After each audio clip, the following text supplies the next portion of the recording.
Havenu Shalom aleichem. Havenu Shalom aleichem. Havenu Shalom aleichem. Havenu Shalom, Shalom, Shalom aleichem. Havenu Shalom aleichem. Havenu Shalom aleichem. Havenu Shalom aleichem. Havenu Shalom, Shalom, Shalom aleichem. Havenu Shalom aleichem. Havenu Shalom aleichem.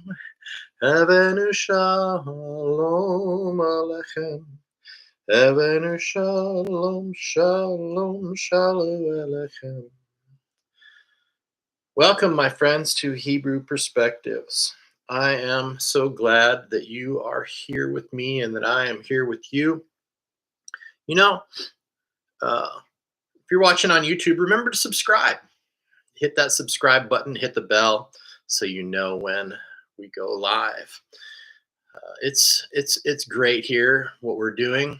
And what we do is in the description on Hebrew Perspectives Facebook page. And it's also in the description in the YouTube video. What song will you sing? I was just singing Havenu Shalom aleichem. And it's a wonderful song. And we're continuing here today as we near the end of our Torah portions with Ha'azinu, which means give ear. And it's the song, it's known as the Song of Moses.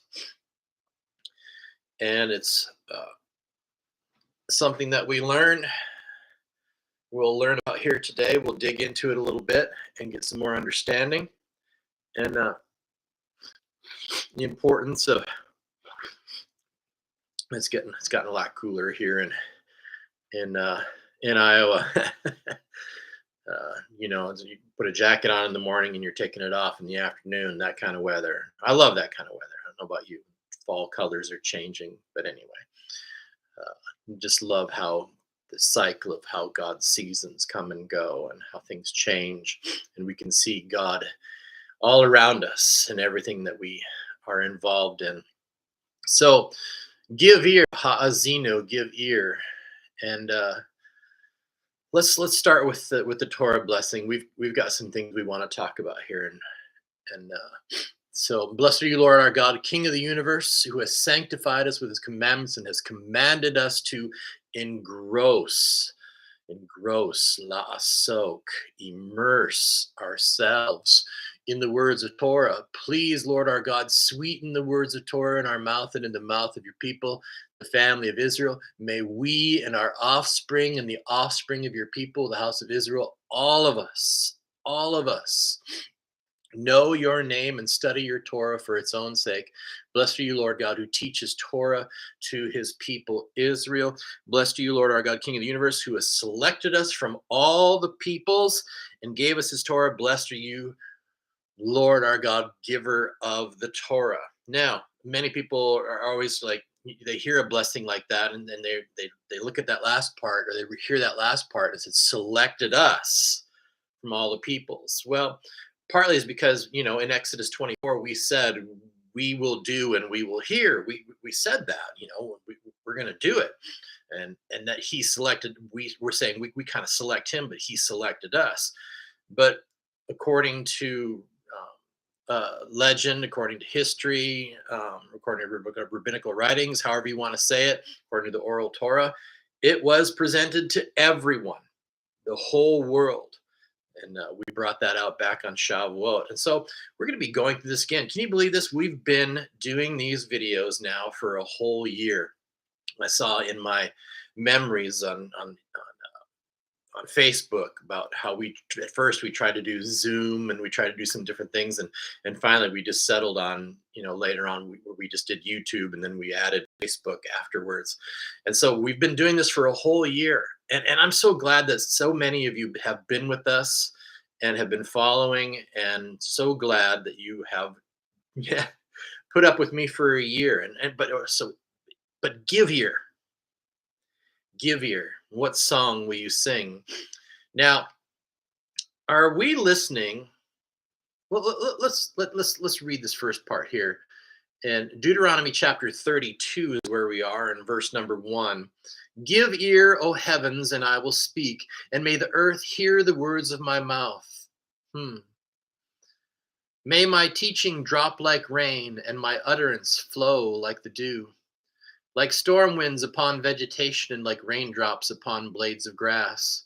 When I call out the name of the Lord, ascribe greatness to our God, the rock, perfect in his work, for all his paths are justice, a God of faith without iniquity, righteous and fair is he. Corruption is not his, the blemish of his children's a perverse and twisted generation. Is it the Lord that you do this? Is it to the Lord that you do this, O vile and unwise people? Is he not your father, your master? Has he not created you and firmed you? Remember the days of yore, understand the years of generation after generation. I'm going to stop right there. I just keep reading on. This is, like I said, it's known as the Song of Moses. And there's something interesting going on here. And I have to ask the question, are we listening to the song? Are we singing our own tune? We are, like I said, we are coming to the end of our Torah portions, and we'll start all over again, and we'll do this again. And yet, so many of us, as we have been doing through this throughout the whole time, so many of us we're still singing our own tune. We're not on the same page, and so singing it's a very public thing. I love to sing.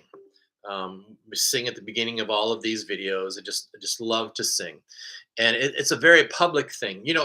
There's a video somewhere, and I think I ran across it. You know how those flash mobs, where they're out in public somewhere. I think it was like an Israeli airport. A bunch of young teenagers all of a sudden started singing Havenu Shalom, and they aleichem, and they did their own little version of it, and it was really, really good. Now, can you imagine if they all just sang their own tune? What kind of chaos would that be? People would be looking around, who are these crazy people? But actually, everyone's singing the same tune. It wasn't long before they had captured the attention of everyone, except maybe one or two people looking at their phone. So, but singing is a very public thing. And like I said, not singing the same tune would bring chaos. You've heard the phrase, people are singing their own tune. Yet, and then you have all the people nowadays. So many people want to stay, they want to be private, and they want to be quiet. They want to sing their own tune. We can sing our own tune of individuality. God gives us a song. And I talked with some folks just recently about what kind of song that we would sing like Moses here on our last day. What would we sing if this was our last day on earth? What's interesting is that not many people know this, but Moses actually sang this song with Joshua, his disciple. So he passed it on to his disciple. Here's what you do. And so you have, like I said, we tend to sing our own song, but we still, we have that individual song for ourselves, but we still also have to sing the same song. Otherwise, it's chaos. And so that's why we do it when it's time.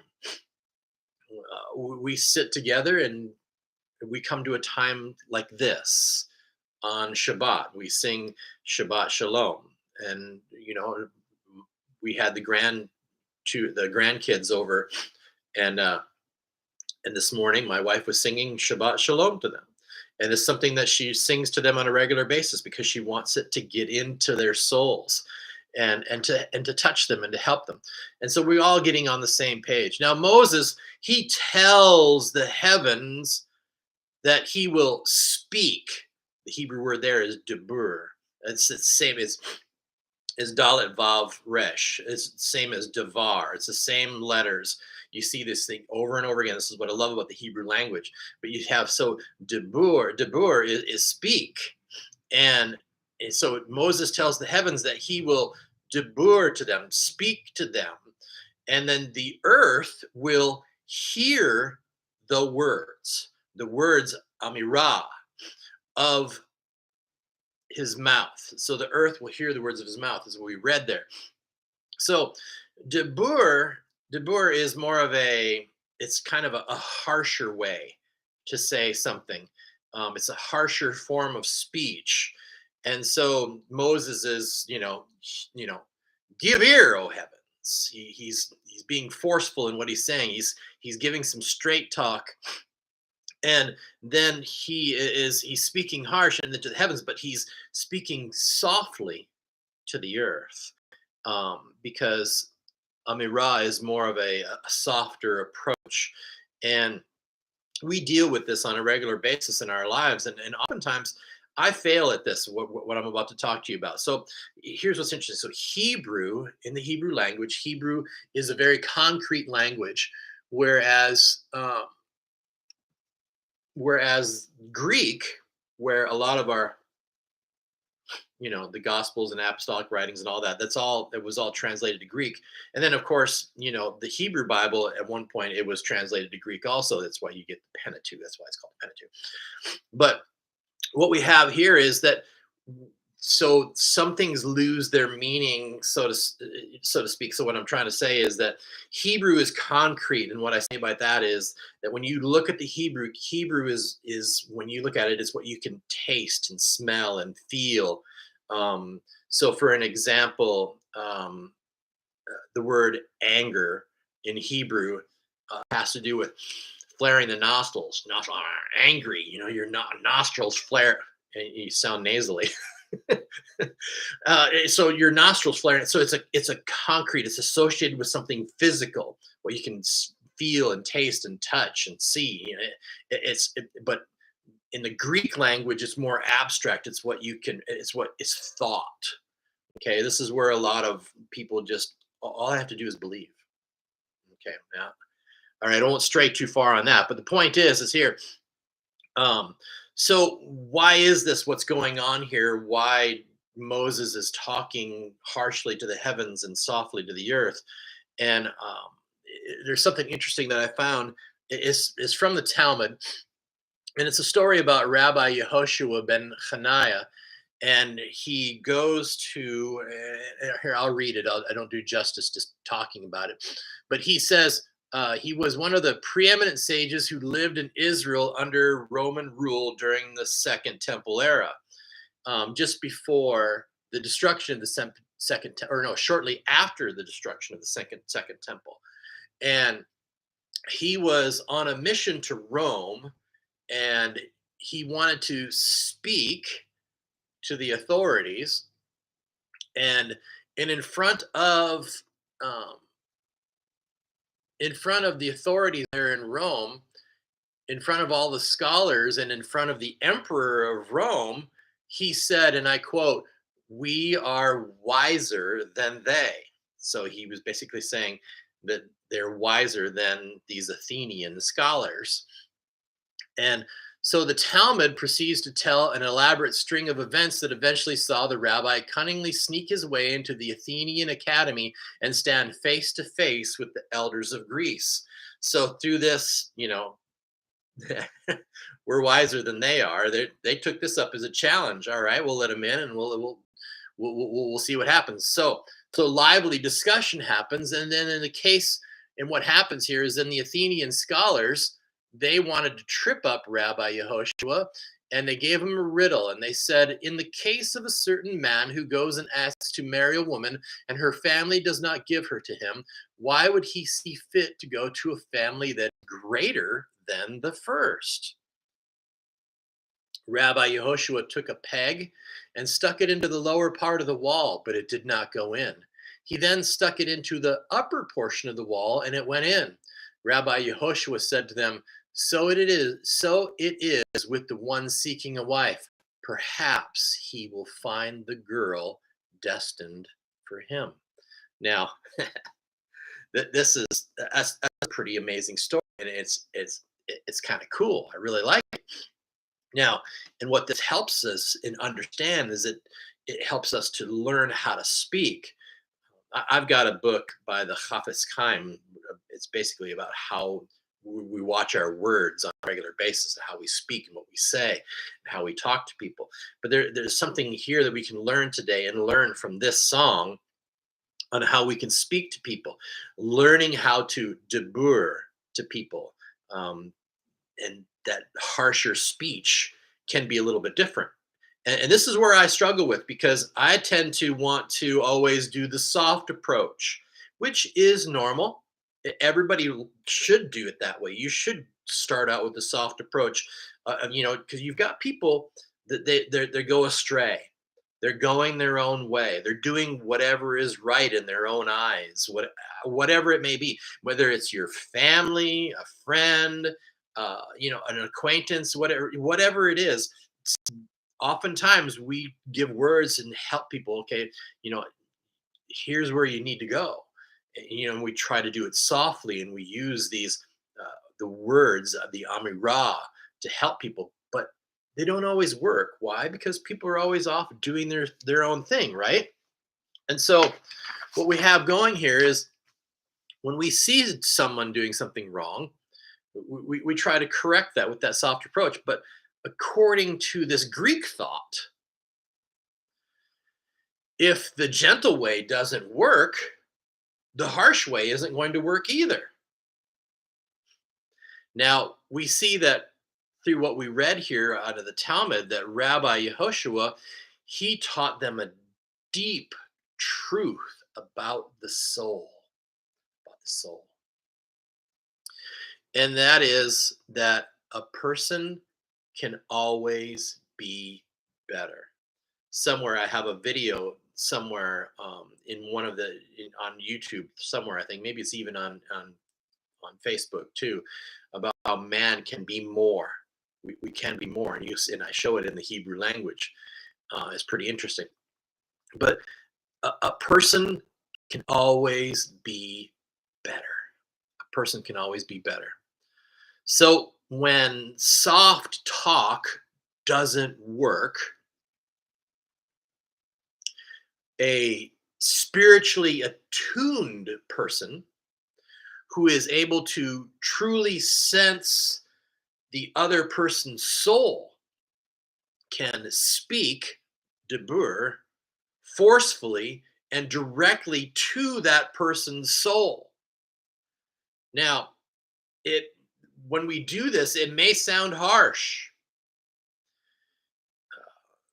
The person that is hearing this,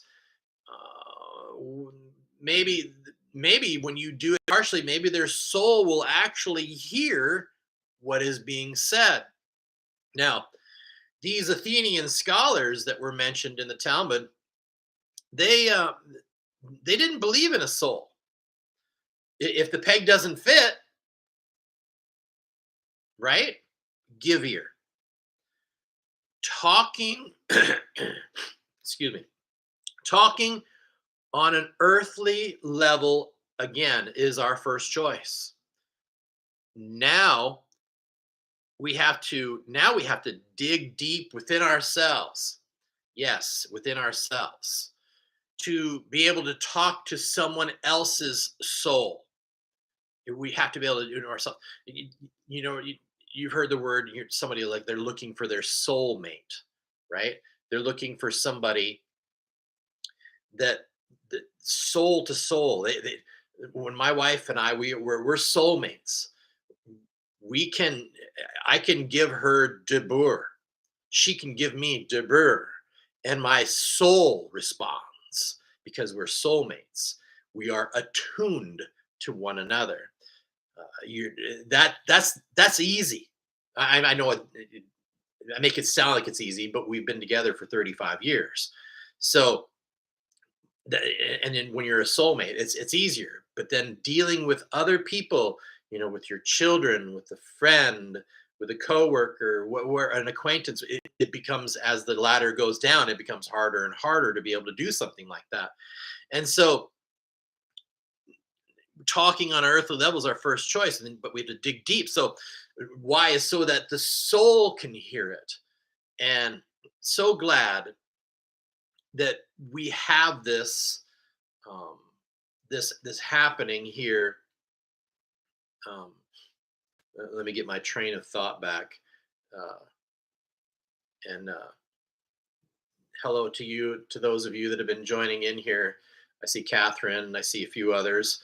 And so, uh, wouldn't it be great if we could always just use a soft word?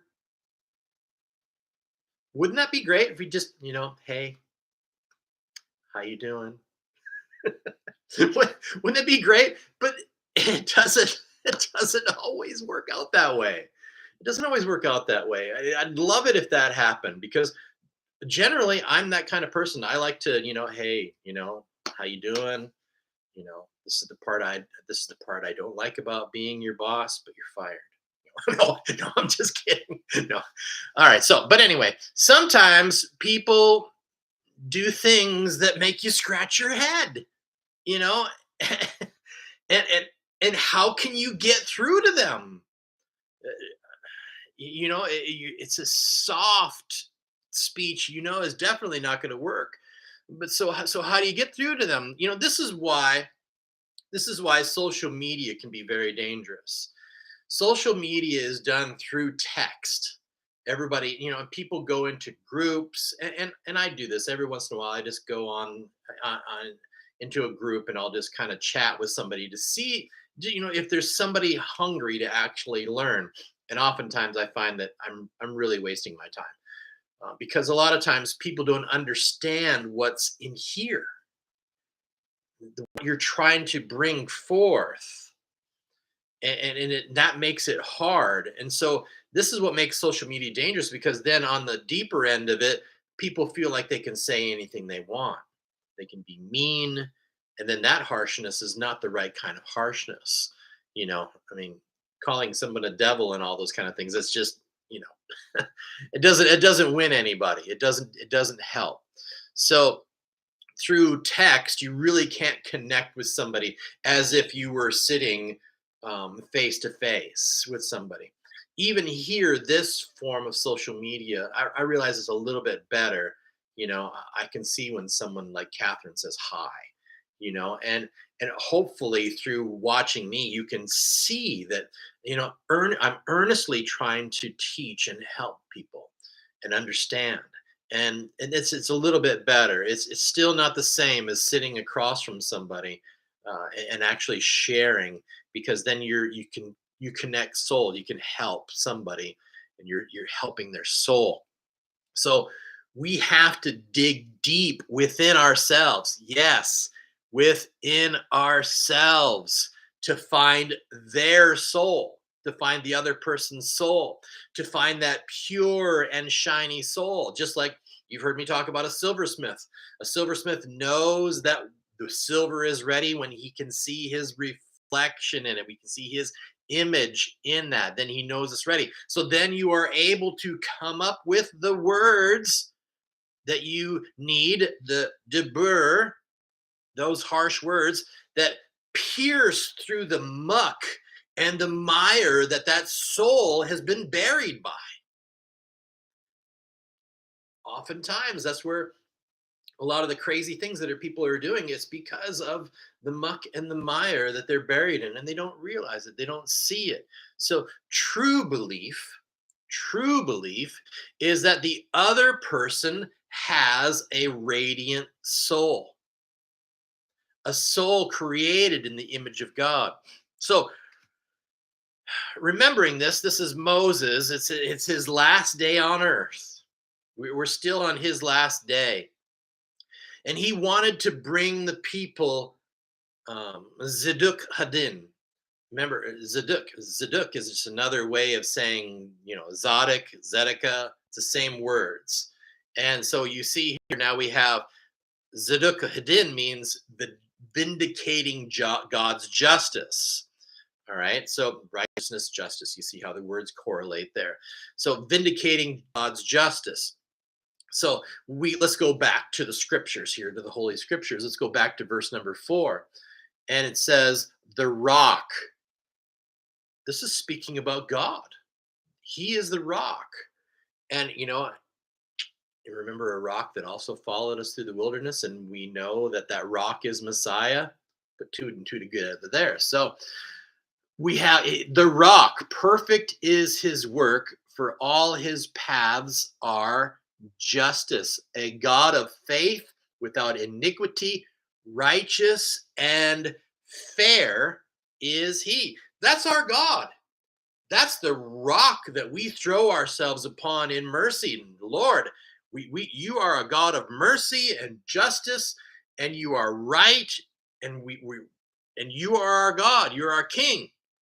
And so if God is just, people ask the questions, why do bad things happen to good people? Well, Deuteronomy 32:5 kind of answers the question for us. Corruption is not his. Is God corrupt? No, it says here, corruption is not his. The blemish is his children's, a perverse and twisted generation. It is to the Lord that you do this, O vile and unwise people. So here you're getting these debur, these harsh words from Moses, and he is saying that the defect is our souls, if you want to call it a defect. But we have created this problem for ourselves. So let's skip down a little bit here. We read through verse number 7, but let's go to Deuteronomy 32, and let's look at verses 15 through 18, because this is very enlightening, very good for us to learn. Now it says, Yeshurun became fat and kicked. You became fat and you became thick. You became corpulent, and it deserted God its maker, and was contemptuous of the rock of its salvation. They would provoke his jealousy with strangers.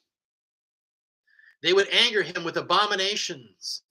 They would slaughter to demons without power, gods whom they knew not, newcomers recently arrived, whom your ancestors did not dread. You ignored the rock who gave birth to you, and forgot God who brought you forth. Now, again, these are some debur. They're very harsh words. And it begins with the word Yeshurun. And it's kind of ironic that this happens here, because it's the first time that this word is used in the Torah. And any time the first time of a word is used is of great significance, is something that we have to take notice. At the root of Yeshurun is the word upright. Upright. We're talking about being upright, an upright people. And Israel, they were an upright people. They knew what it meant to be upright. They knew what it meant to walk holy before their God. They knew what it meant to do this. And they knew how to be upright. But they were led astray. Remember, we're talking about speaking to people that are being led astray, right? They were led astray by three different things in a combination of, and they were affluence. Yeah, people have trouble with that today, don't they? Security. Everyone wants to be secure. And then here's the big one, and it's in the verse. You see it. Assimilation to the ways of their neighbors. They fell into doing the things that the nations were doing. Why? Because they wanted to be accepted, and they also did it to avoid persecution. If you search around and you read and you do things like that, you'll every once in a while you'll find the subject, of persecution that is happening to the Jewish people around the world, and it comes down to, sometimes the question is should we stop wearing a kippah? Should we stop wearing a tallit? Because people look at those things and they automatically, then they see you're Jewish. And that's called assimilation to avoid persecution. And that's not what God wants. God doesn't want those things. God doesn't want you to give up things like that and assimilate to be accepted, because you know what happens is every time that they did this, and we see it in world during World War II and during the Holocaust, they tried to assimilate, they tried to do these things, and it did not keep them from being persecuted and killed. Assimilation does not work. And that's another um, harsh thing that people, it has to be said. People have to understand this. Assimilating to the world is not going to save you. It's not going to help you. It may save you a little bit of hardship. It's a short temporary time being, but it's not going to do anything. It's not going to help you. So when this happens, is this combination of affluence and security and assimilation, what happens is this becomes a betrayal of the covenant, and then God is no longer with it. Okay, and that doesn't mean that God, he's not there. He's always there waiting for us. He's always there waiting for us to return in Shuva. But history shows what happened and how Israel was ravaged over the years. You can see it come and go in cycles. Separated from God, they became overpowered by their enemies. Everything lost. What a terrifying message. What a terrifying message. And yet the cycle repeats over and over and over again. We fall into the same patterns. But there's a theme to this song that Moses is singing. There's a theme here, and it's a song that has been sung since the very beginning in Genesis. And that is that humans who have been given free will as God's image and likeness are the ones who introduce the evil into the world, and then they suffer its consequences. You can see it from the very beginning, and we'll go through these portions again. You saw it in the days of Noah. Oh, they introduced some evil, and that was it. It got so bad, God said, we got to start over. We should search for the cause within ourselves and not blame God. Remember, God is upright and he's just. The world will tell you differently. Okay, let me pause right here and let me really make some emphasis on this point. Is the world will tell you that this God that we read about in the Torah is this mean God that kills people at a moment's notice. How it ever got around to that is one of those slow processes that has just been, it's infiltrated and affected everything in the world today. And it's almost a Greek thought, okay, to where excuse me, where people are just, I'm trying to find the right words. I'm trying to do this right. I'm trying to make sure that we understand here what's going on, and it's important.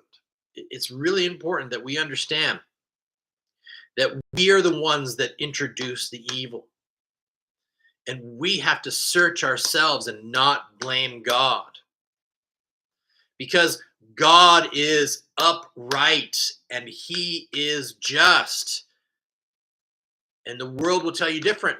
Remember, I asked a question earlier, how is it that bad things happen to good people? Inherently, we have a soul that God has given us, and that's pure and holy. But the wicked, they spring up like grass. But we need to be like trees. It takes time for a tree to grow from a sapling to being a strong tree that can weather every storm.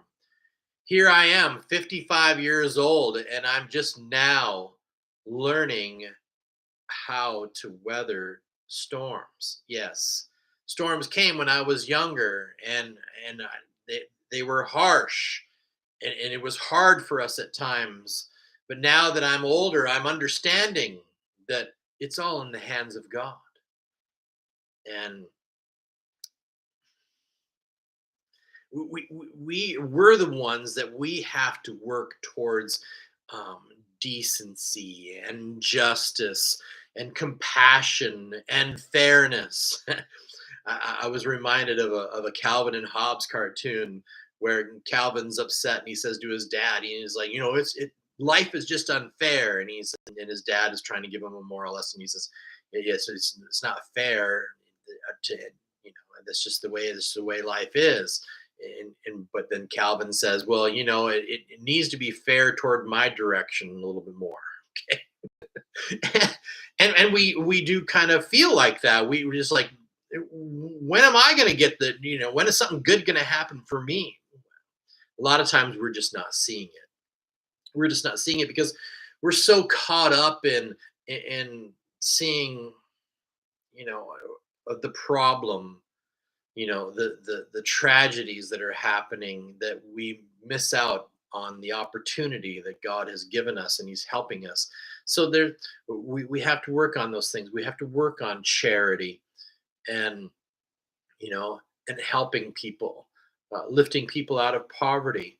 And yes, we have to work toward perfection. And we have this thing that happens with us, and I say I'm talking about the majority of believers today. They're really not striving towards perfection because they feel like they can't achieve it, so they just give up. And that's where we just get this whole thought of, well, all I have to do is believe and then I'm safe. Well, that's defeating ourselves, and we have to stop defeating ourselves. And I can't help but think, here we have Moses.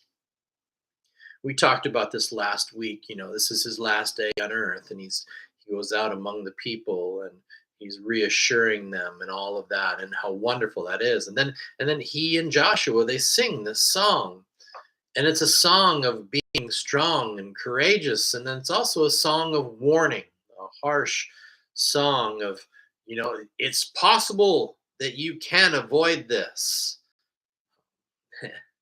Yes, it takes some work. It seems difficult at times. What song will we sing? I'd like to think that if I knew that when my last day on earth was, that I would have a song that I could sing to my family. They would gather around, and I spoke of this recently. It's like, will I sing "What a Day That Will Be"? No, that's kind of more of a song about me. And maybe my song will be more about blessing my family. Maybe I'll sing the priestly blessing in Hebrew. Yisa Shem Panav Aleichem.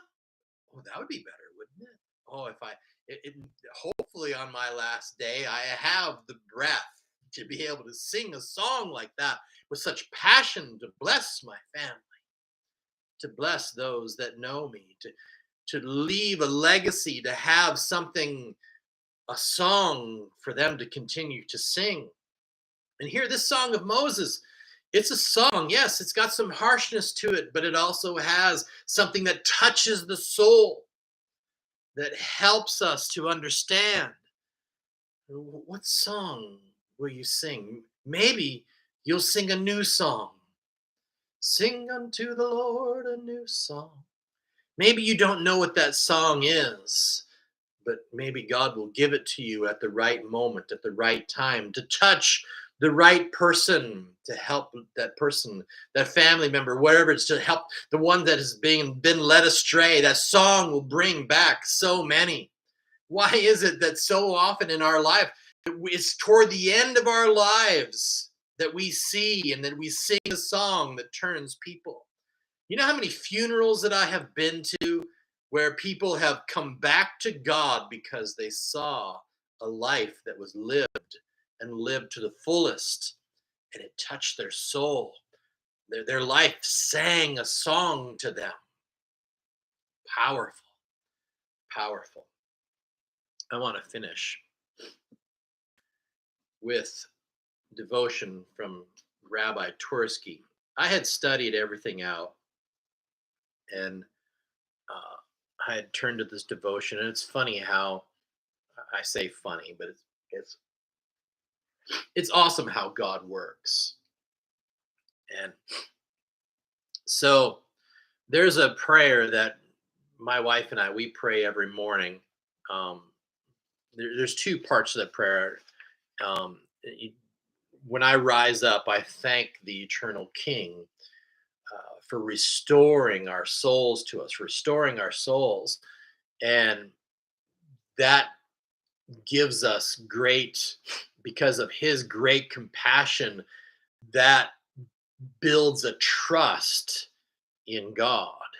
We build our trust in God. So this is why we pray this every morning. I pray, I thank you, eternal King, for restoring my soul to me with your great compassion. My trust in you abounds. And that prayer continues on. And it's in here, this latter part of it is in today's devotion. And it says, oh God, the soul that you have placed within me is pure. You have created it. You have fashioned it. You have breathed it into me, and you protect it within me. I say it a little bit different. It's pure. You created it. You formed it. You sustain it within us. Excuse me. So this teaches us that our soul is of divine origin. And I've talked about this before. And it's just as important that we understand that. And that this soul that has been given to us, Rabbi Tursky says, we are their custodians. What does a custodian do? Well, they clean up, don't they? We spend our whole lives cleaning up, don't we? Oh, and it just goes back to something I just remember, about how people have cluttered homes, cluttered lives. They tend to have a little bit harder time living for God. Cleaning up in the physical, how much it mirrors cleaning up in the spiritual. It's just amazing. Rabbi Tursky says we should at all times remember that within us there is an element of godliness. This is a matter of fact and not a matter of choice. We are what we are because that is how we were fashioned. Improper behavior should be avoided not because of fear of punishment, but because we should consider it beneath our dignity. As keepers of divine souls, to do improper things, we must know that we are just too good to lower ourselves to indecent behavior. Now think about that. So when one wears an expensive silk garment, or like my tallit, I take very good care of this. This was a gift. It's a reminder. It's a reminder of the commandments of God. It's a wonderful reminder. I take very good care of this. I have a special pouch that I put it in, and I take very care. It's a physical thing that reminds me of spiritual things. And so when one wears an expensive silk garment, one takes great caution to avoid soiling it. Awareness of the beauty and nobility of the soul should stimulate us to guard it zealously. False pride is destructive, but there is true pride that comes from an awareness of the greatness within us. We should be too proud to behave in a way that does not befit us. This is powerful. It's a powerful statement. Now he goes on to say something here from Leviticus 19:17 through 18. And it says, and it fits right in here with what we've been talking about today. Do not detest your brother in your heart. Do not seek revenge, and have reverence for your God. We generally, he says, we generally think that we must rid ourselves of hatred and vengeance out of consideration for others. This is not the complete story. Hatred and vengeance are destructive poisons. They bring ruin to those who harbor them, and they become barriers between man and God. We must learn to rid ourselves of resentments for our own sakes as well as out of consideration for others. The harm that we may do to others is apt to be transient. The deterioration of our own characters when we act out of vengeance and hatred can be long lasting. Ridding ourselves of character defects benefits us more than it does others. So you can see how this fits with the theme, what we've been talking about with the Song of Moses, the debur, the harsh words that need to be spoken, the very fact that we have to look into our own souls, our own radiant soul, and to find the soul of the other person. This is not always easy, but this is something that we have to do, and it's something that we can learn here from the Song of Moses. And I tell you that the Lord bless you and keep you. The Lord make his face to shine upon you and be gracious unto you. The Lord lift up his countenance upon you and give you peace. Shabbat Shalom. Thank you for joining us today.